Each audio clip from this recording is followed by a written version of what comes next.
তো এই জায়গাটা দেখে এমনি কেন জানি হন্টেড হন্টেড লাগছে, যদিও বা এরকম ব্যাপার হয়তো বা নেই।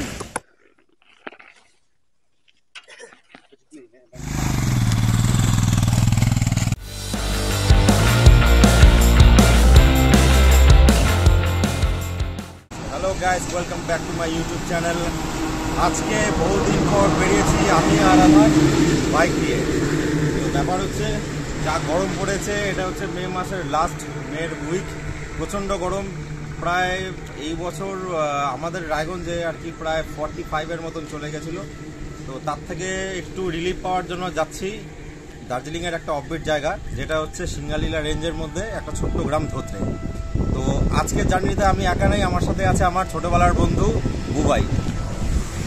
বুবাই, কেমন লাগলো এতক্ষণ এইটুকুন এসে? প্রায় 90 কিলোমিটার চালানো হয়ে গেল আমাদের। 90-এর বেশি, 90-এর বেশি, 95। তো আমরা এখন গাইশালে আছি।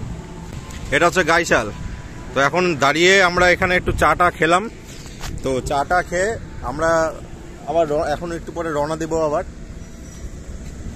এই দিকে আবার প্রচণ্ড মেঘ করেছে, রাস্তায় বৃষ্টি পাবো, সেই প্রিপারেশন নিয়েই আমরা আর কি আজকে আমরা বেরিয়েছি আর কি। তো ঠিক আছে, এখন তাহলে এখন ক্যামেরা বন্ধ করছি, আবার কথা হবে রাস্তায়। ঠিক আছে, চলো ভাই, টাটা। তাহলে এখন চাটা খাওয়া হলো, তো এখন আমরা রওনা দিচ্ছি। প্রায় মেঘ করে আসছে। কালকে নাকি এখানে ভালো ঝড় বৃষ্টি হয়েছে আর কি। রাস্তায় দেখলাম অনেক গাছ ফাছ উল্টে ছিল আর কি।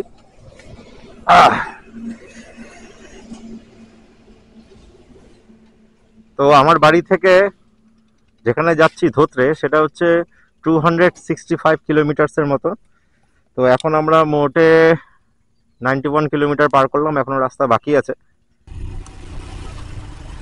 তো টাইম হয়েছে এখন 6:30। তাহলে ঘোষপুকুর পার করে বাগডোগরা পার করে মাটিগাড়ার খাপড়াইল মোড় দিয়ে আমরা ডান দিকে ঢুকে গেলাম। এইটা হচ্ছে সেই রাস্তাটা। এই জায়গাটা হচ্ছে শুকনা ফরেস্ট এরিয়া।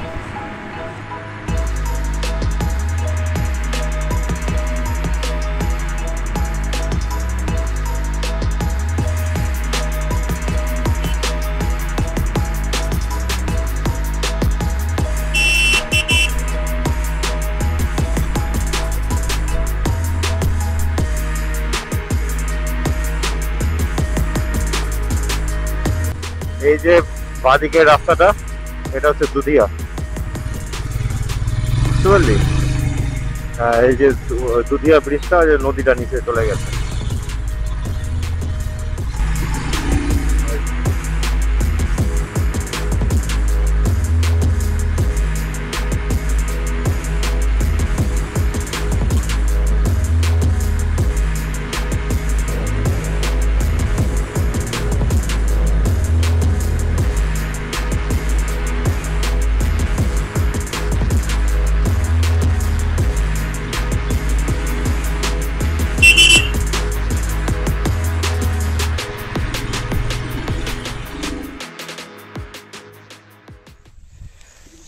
তো হ্যালো গাইস, ওয়েলকাম ব্যাক।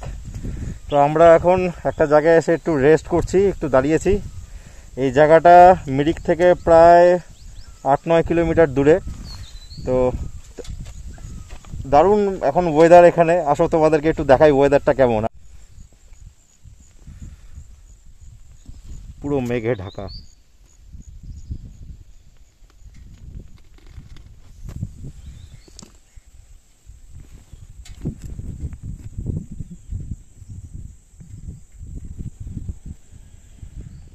তো বুবাই, কেমন লাগছে পাহাড়ের এই ওয়েদার? দারুণ ওয়েদার, দারুণ। আর আমাদের ওখানে কেমন ছিল?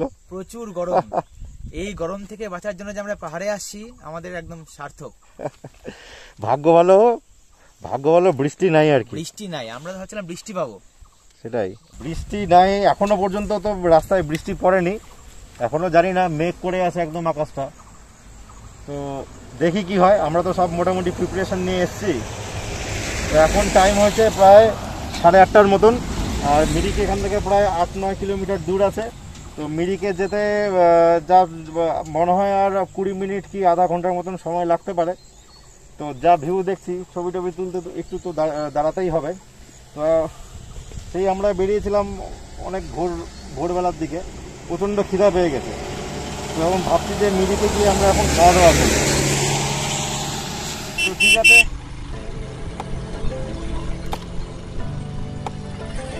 একবার ভিউটা দেখো সামনে।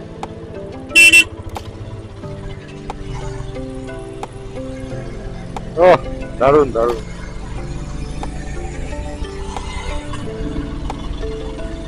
ও দেখ দেখ ভাই দেখ, ও চরম চরম।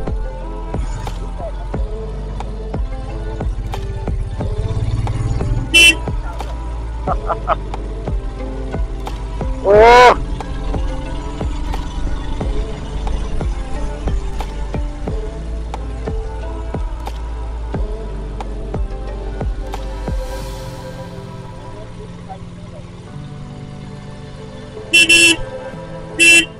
ভিজিবিলিটি প্রায় 0, খালি একদলা মেঘের জন্য।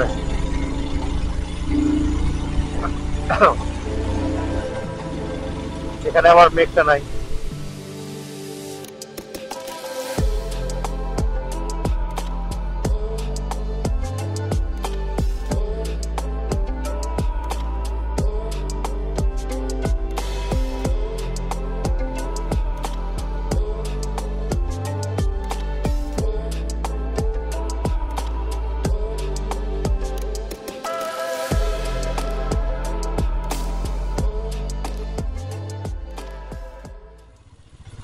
আমরা এটা হচ্ছে মিরিক লেক।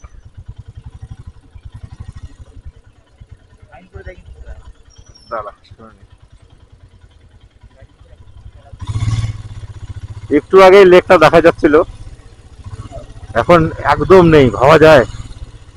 তো এই যে সামনে হচ্ছে মিরিক লেক। তো এখন একটা কাণ্ড হয়েছে, কাণ্ডটা একটু বলি তোমাদেরকে। যে আমরা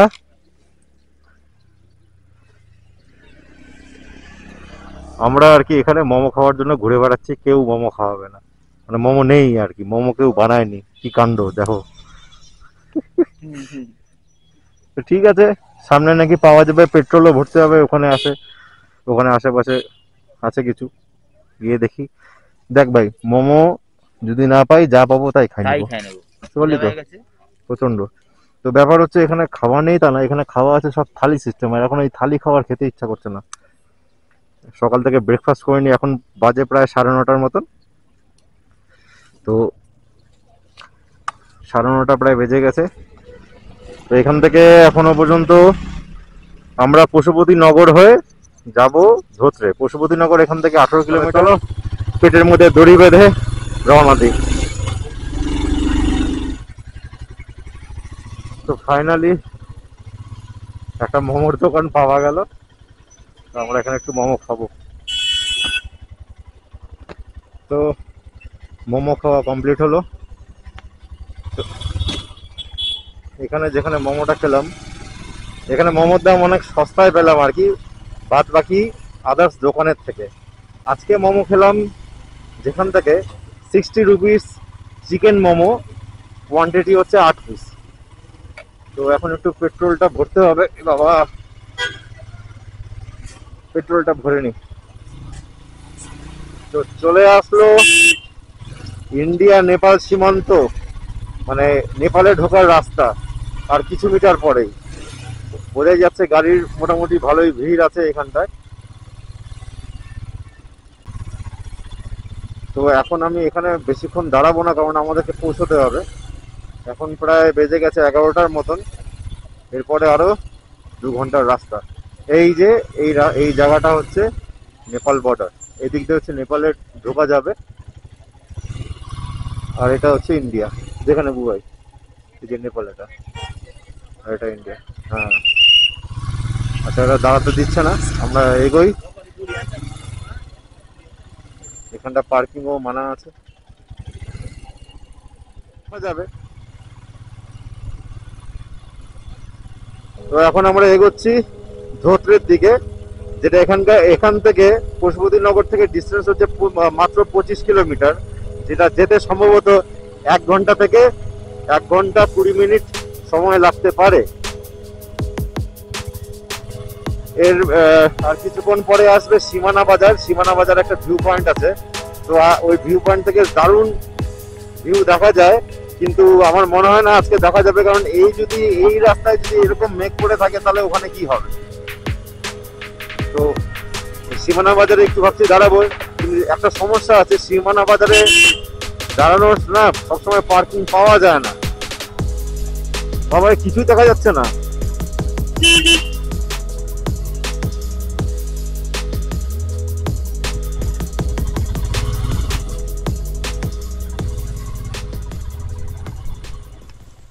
তো এই জায়গাটায় না দাঁড়িয়ে থাকতে পারলাম না, এত সুন্দর কুয়াশা বা মেঘ বলা যায় আর কি।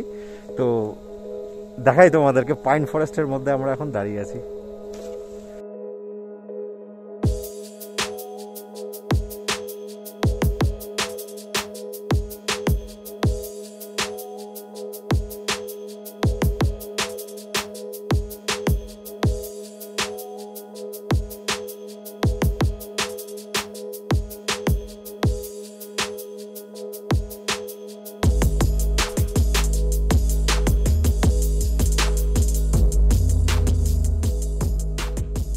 কেমন লাগছে এই জায়গাটা? দারুন দারুন। তোকে যাই বলি সবই দারুন দারুন ভাই। একদম মেঘে আচ্ছন্ন, হ্যাঁ, চারিদিকে পাইন গাছ, একদম ঠান্ডা ওয়েদার, একদম এসি। আমরা রায়গঞ্জের লোকটা এটাই মিস করি। হ্যাঁ ঠিকই, 25 কিলোমিটারের মতো আর কি। তো যেটা টাইম বললাম, যেটা 1 ঘন্টা বা 1.5 ঘন্টাও লাগতে পারে, এই কারণে যে এখন শুরু হচ্ছে ভিউ, অফবিটের ভিউ, বুঝতে পারলে তো। তাই এখন যদি এখানে বেশি সময় নষ্ট করি, ওপরে আরো দারুণ দারুণ জায়গা আছে, সেটা মিস করব। ঠিক আছে, তাহলে এখন কথা বলছি না, এখন ভিডিওটা অফ করছি, বাদ বাকিটা রাস্তায় দেখাবো কি হচ্ছে। চলো। তো চলে আসলাম আমরা সীমানা বাজার। এখানে একটা ভিউ পয়েন্ট আছে যেটা বলেছিলাম। তো লোকের পুরো গ্যাদারিং, বাইক পার্কিং এর নিশ্চয়ই জায়গা পাবোই না।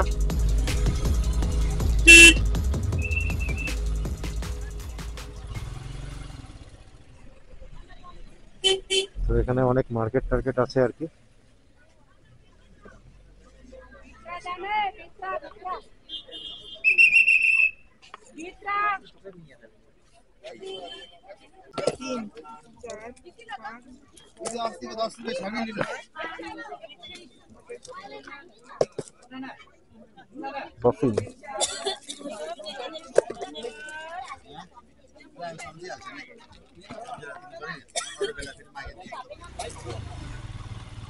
এখান থেকে বাঁদিকে রাস্তা আছে মানে ভঞ্জন, এই যে এই রাস্তাটা এখন কতটা কমফোর্টেবল যাওয়ার সেটা আগে একটু না জেনে নিয়ে না যাওয়া উচিত না। তো এর আগে আমরা যতবার এসেছিলাম ততবার আমরা মানে খুব বাজে ফেসে গেছিলাম। মানে এই রাস্তা দিয়ে গেলে আমাদের 10 কিলোমিটার সেভ হবে, নাহলে সুখিয়া প্রকৃতিতে ঘুরে যেতে হবে। দেখি কাউকে লোকালদের কাছ থেকে একটু শুনে নি। भैया ये रास्ता भी सही है? वो पहले वाला तो है नहीं ना? दीदी बना दिया। हाय रे हाय। ठीक है। আচ্ছা, এ বাবা চরম এটা। আগে এইখানে যখন যতবার আমি আসছিলাম, 2 বার এই রাস্তায় এসে পিছনে যে বসে থাকতো তাকে নামিয়ে দিতাম। মানে কি বলতো, কেকের মধ্যে কামড় দিলে যেরকম ইয়েটা হয় সেরকম টাইপের ছিল। দেখ এখন চুপচাপ থাক,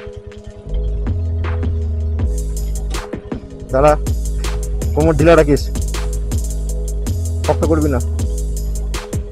আরে কতটা খারাপ রে।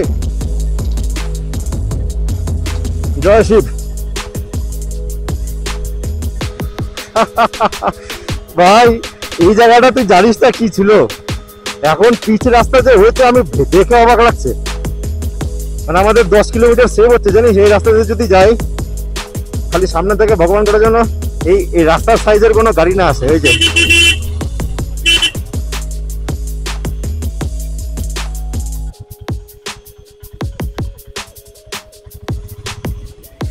হার্ট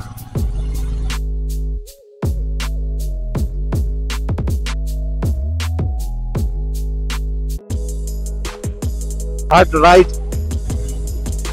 জয় শিব। কিচ্ছু হবে না।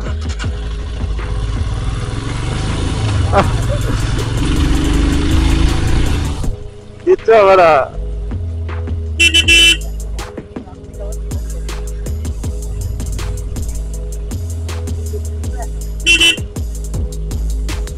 हर हर महादेव, जय शिव शंभू, जय बाबा भोलेनाथ।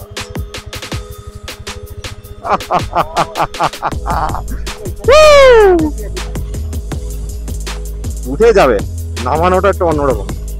নিচ থেকে যদি কোনো গাড়ি আসে এই সময় অবস্থা খারাপ হয়ে যাবে, যে নামছে আর যে উঠছে দুজনেরই। ব্রেক শু কাজ করতেছে না, কাজ করবে না তো।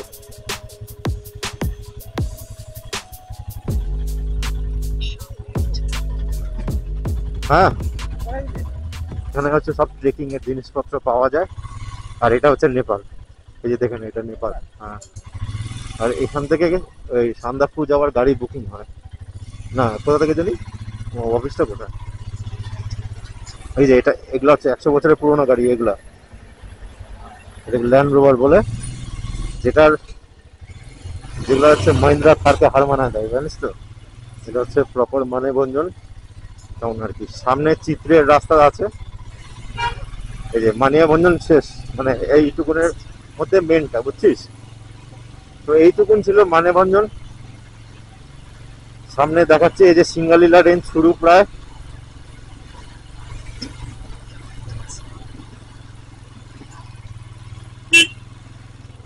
Singalila national park.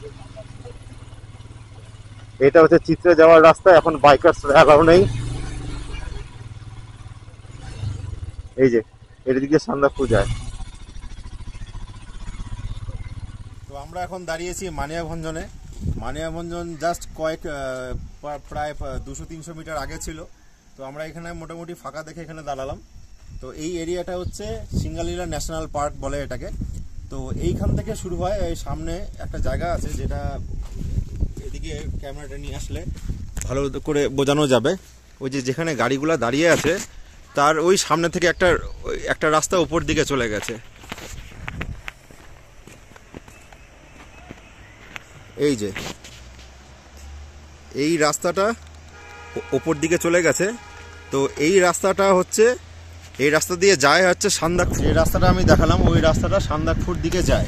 মানে সান্দাকফু হচ্ছে পশ্চিমবঙ্গের মধ্যে সর্বোচ্চ একটা উঁচু, মানে সর্বোচ্চ শৃঙ্গ আর কি, যেটার উচ্চতা 12,000 ফিট। সেই 12,000 ফিট এখান থেকে ডিস্টেন্স হচ্ছে 31 কিলোমিটার, যেটা হচ্ছে গাড়ি ভাড়া করে যেতে পারবে বা ট্রেক করে যেতে পারবে। ট্রেক করে যেতে গেলে তোমাদের লাগবে 2 দিনের মতন সময়, আর গাড়ি করে গেলে তোমাদের লাগবে 4 ঘন্টা। এই গাড়ি করে মানে এখানকার যে গাড়িগুলো পাওয়া যায় নর্মাল এই সুমো টুমো থাকে, কিন্তু এখানকার যে মানে একটা ট্র্যাডিশনাল একটা ব্যাপার আছে, যেটা হচ্ছে ল্যান্ড রোভার, যেটার বয়স হচ্ছে 100 ইয়ার্স পুরনো আর কি গাড়িগুলো, যেটা 4x4 ইঞ্জিন আর কি, হেভি পাওয়ারফুল। মাহিন্দ্রা থার এর কাছে পাত্তা পায় না। তো যাই হোক, তোমরা যদি এখানে আসো, তোমরা সান্দাকফু যদি যেতে চাও অবশ্যই মানিয়াভঞ্জন থেকে বুকিং করতে পারো। হ্যাঁ, আর একটু তোমাদেরকে ভিউটা দেখাই। দেখো সিঙ্গালীলা ন্যাশনাল পার্ক।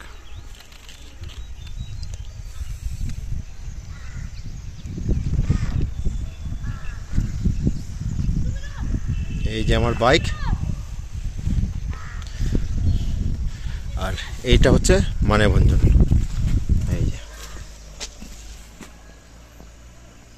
এই যে মানিয়াভঞ্জন।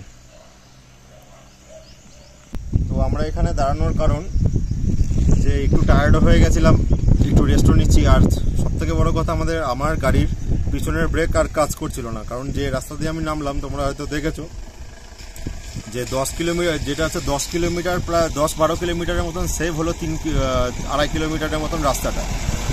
তো সেটা প্রচণ্ড স্টিফ। আগে সেই জায়গাটা খুবই খারাপ ছিল, তোমাদেরকে বলেছিলাম। এখন সেখানে রাস্তাটা মেরামত করে মোটামুটি ভালো করেছে। তো এতটাই ঢাল, যেখানে ব্রেক মারতে মারতে ডিস্ক ব্রেকে লাস্টে আর দম থাকে না।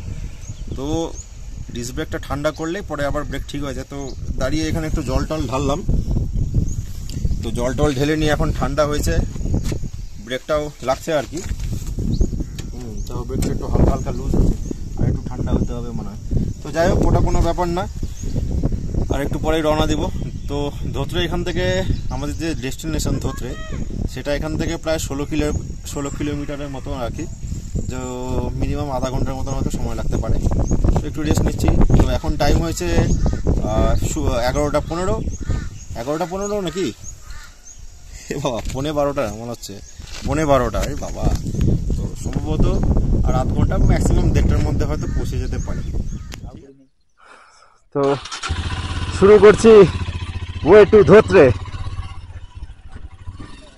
कुछ है?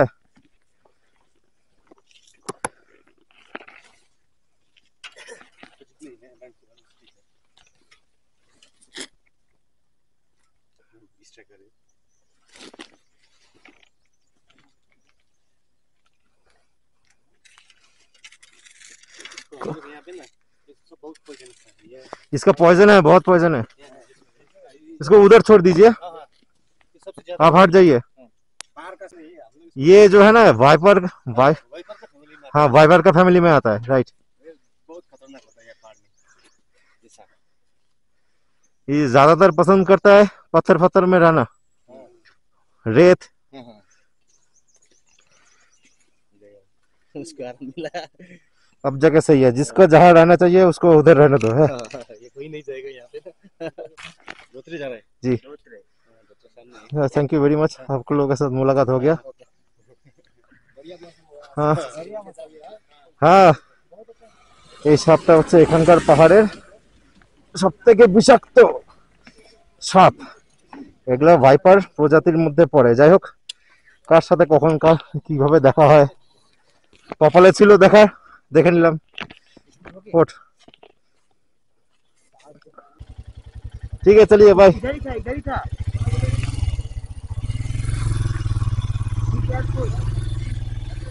Thank you.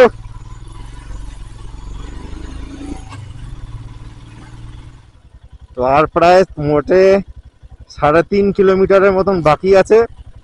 তো এই জায়গাটা একটু অফরোড আছে, তাই তোমাদেরকে বলে দিই, যদি তোমরা কোনো সময় বাইক নিয়ে আসো এইখানটায়, তো মাথায় রাখবে যে একটু অফরোড পাবে, সেই বুঝে সেই প্রিপারেশন নিয়ে এসো।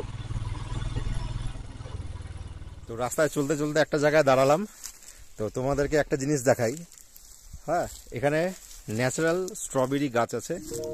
এখানে একটাই স্ট্রবেরি আমার চোখে পড়লো, আরো মানে এই জায়গাটা টোটাল মানে জঙ্গলি স্ট্রবেরি। এই দেখো, এটা হচ্ছে জঙ্গলি স্ট্রবেরি।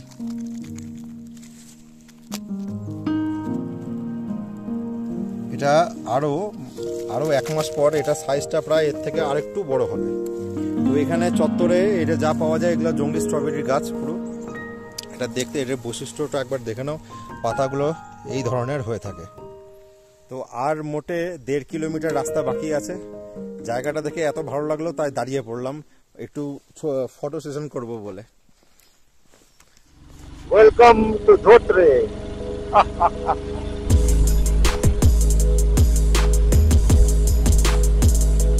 এটা হচ্ছে ধোত্রে ভিলেজ। তো এখন আমাদেরকে শেরপা লজের দিকে যেতে হবে।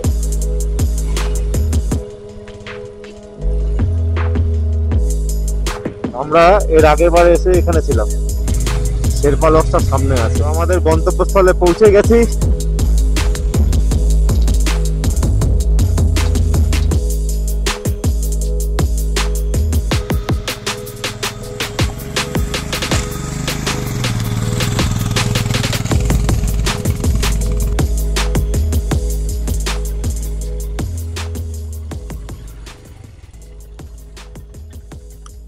ফাইনালি পৌঁছালাম ধোত্রেতে।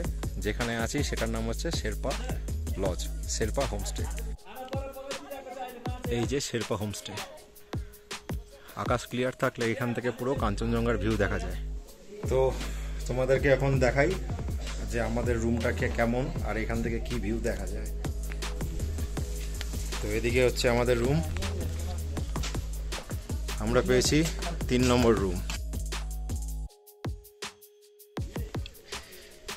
ট্রিপল বেডেড রুম পেয়েছি। তো যেটার কস্টিং 1000 পার পারসন। তো 1000 পার পারসন মানে তুমি এটাতে পাচ্ছ 3 বেলা, মানে সকালে ব্রেকফাস্ট, লাঞ্চ অ্যান্ড ডিনার। হ্যাঁ, তো সেই অনুযায়ী অনেক ভালো। আর আরেকটা জিনিস দেখাই, দেখো সকালবেলা উঠলে এখান থেকে কাঞ্চনজঙ্ঘা ভিউ পাওয়া যায়, কিন্তু ওয়েদার আজকে খুব হেজি, তো তার জন্য জানি না কালকে দেখা যাবে কি নাই। তো আমাদের কপালটা ভালো যে আমরা রাস্তায় বৃষ্টি পাইনি। ঠিক আছে, তো যাই হোক, এখন অনেকটা জার্নি করে আসছি, এখন একটু রেস্ট নিব, রেস্ট নিয়ে খাওয়া দাওয়া করে একটু ঘুমোবো। তোমাদের সাথে আবার পরে কথা বলবো। এখন এই ভিডিওটা এখানে এন্ড করছি, বাকি কথা তোমাদের সাথে পরে হবে। চলো বাই, টাটা।